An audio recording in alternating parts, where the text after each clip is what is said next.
1 in 7 men will be diagnosed with prostate cancer, often showing no symptoms until it's too late. Now, for the 8th straight year, the NFL has teamed up with the Urology Care Foundation to promote the Know Your Stats campaign, which encourages men to understand their risk and to talk to their doctor.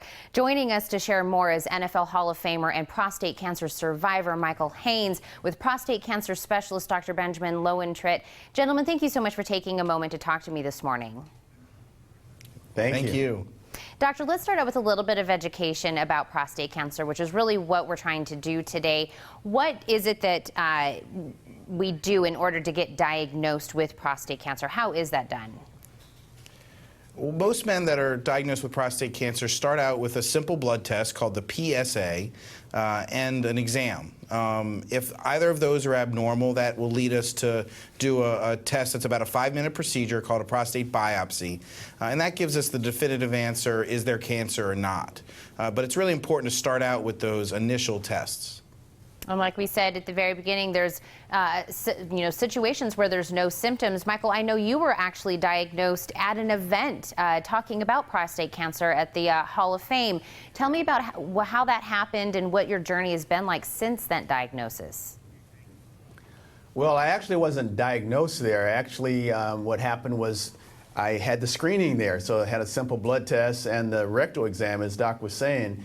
And the doctor on the site there was asking me a lot of questions, like with regard to my family history. I didn't know the answer to that question, and some other things that he said sparked my interest. And when I got back home, I called my primary care doctor and gave him the results of that screening, and he matched that with what was in my chart and realized that my PSA had spiked.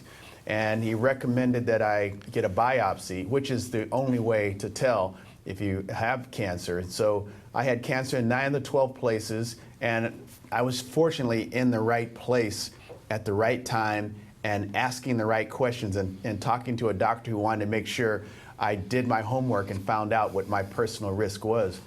So my story since then has been making sure that other men don't find out the way I found out, by luck. Most men I speak to don't know what the prostate is, what the prostate does, and maybe not even have heard of prostate cancer. With so many men getting this disease, it's crazy that that can still happen. But it does, and that's why we have the campaign.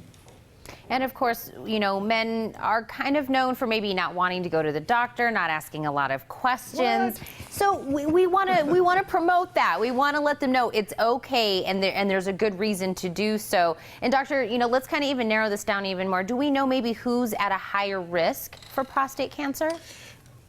Right. I mean, it is an extremely common disease, and about 1 in 7 men overall will get diagnosed. But when we look a little deeper, in the African-American population, it's about 1 in 5 men. And if you know that you have a close relative, a father, uncle, brother, grandfather, it's probably about a 1 in 3 risk. So understanding that about yourself is the first step, and then you can take that to your doctor. And I think having that discussion with your doctor early on really lends itself to making sure that we find this early if it's going to be a problem.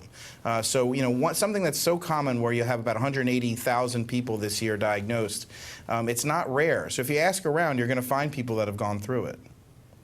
Well, I think this is great information that we're getting out there. We're talking about it. We're getting a conversation going. Michael, thank you so much for, you know, opening up and sharing your personal journey. Where can people get more information and, of course, like we said, get this conversation going? Well, the best place is the website, knowyourstats.org. A lot of frequently asked questions there and a lot of other information that, you know, related to our campaign. Well, you guys, I definitely think this is something we should be talking about. We've got some great information today, so I want to thank you both so much for taking the time. Thank you, Tina. Thank you. Don't go anywhere. The Morning Blend. We'll be right back.